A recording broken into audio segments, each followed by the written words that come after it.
Everything begins from infancy, and the formation of friendships and close ties are not an exception either. When you are born, the people closest to you are most likely to be your parents or close relatives. At this stage, you begin to learn to recognize faces of the people closest to you. And so by committing that into memory, you're able to distinguish between relatives and strangers. During these stages, you have absolutely no control as to who you allow into your life. It is purely based on the decisions of your parents or guardians as to who and who can enter your life. But everything begins to change when you start school.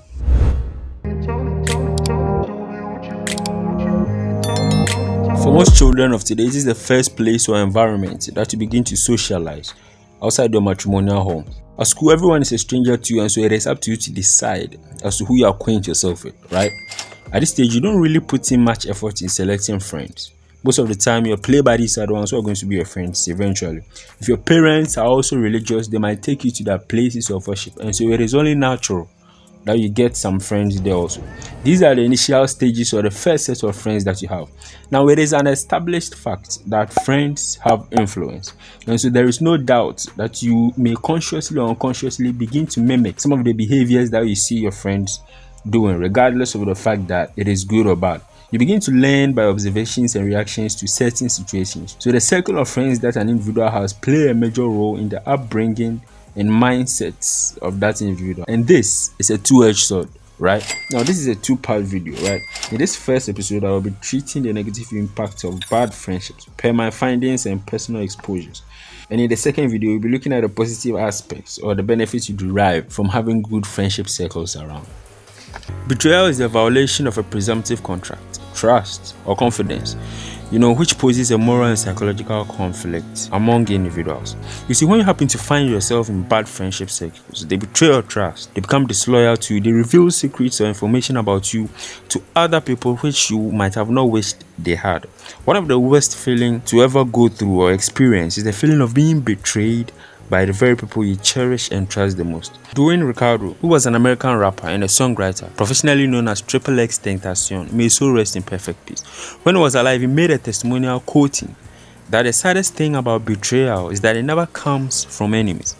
It comes from those you trust the most. And this is a brutally honest truth. Maybe you might have been betrayed once or a couple of times in your entire existence. Maybe you know how it feels. Maybe you've gone through some psychological and emotional trauma, and that you don't want that to happen to you. But then the situation keeps repeating itself time and time again. And so it's now time to pause and look back at the caliber of people you keep as friends. If you want to be free from stress and the feeling of being betrayed, the only aspect to pay attention to is the kind of friends that you keep and most people closest to you. There are many stories even in this regard, in royalties and biblical context. But I'd like to share a video of an American rapper being betrayed by name 6ix9ine, and this is how he puts it. Opens the door, puts the gun in my face, yo, give me everything, run everything. I'm like, oh, they got me. It's over. I got some jewelry back at the house. I don't tell them where I live. While I'm telling them, pleading like, yo, sorry, they're driving right to the front of my house. How would they know where I live? Somebody gave me up. Somebody in that circle with my same gate gave me up. The Fed said, yo, we just intercepted a wiretap, and we know that Shadi and Sarah are I hear it from a federal agent. You know when my heart fell? You my right hand man, homie. Like you're my best friend. Like you really my best friend. Like you. And at that moment I'm just like. The second negative impact of bad friendship is the peer influence to behave badly. When you choose to do something you otherwise wouldn't be doing because you want to feel accepted or valued by your friends, you have been influenced, and by so doing it might put your mind and activity set in turmoil. Noticeable risky behavior that we may find ourselves engaging in is unprotected sexual activity. Most of us watching this video are between the ages of 18 and 25, and so it is in these times of our lives that our libido tends to be at its highest. Our urge for sex becomes relatively high. But that notwithstanding, we find ourselves having reckless sex due to the conversations and rumors that we've heard from our friends and colleagues. Some of you tell you the experiences they've had and how they enjoyed it and all that, and so it entices you to also taste the sweetness that sex has to offer, even though it wouldn't be something that you will be aggressive to do on your own, right?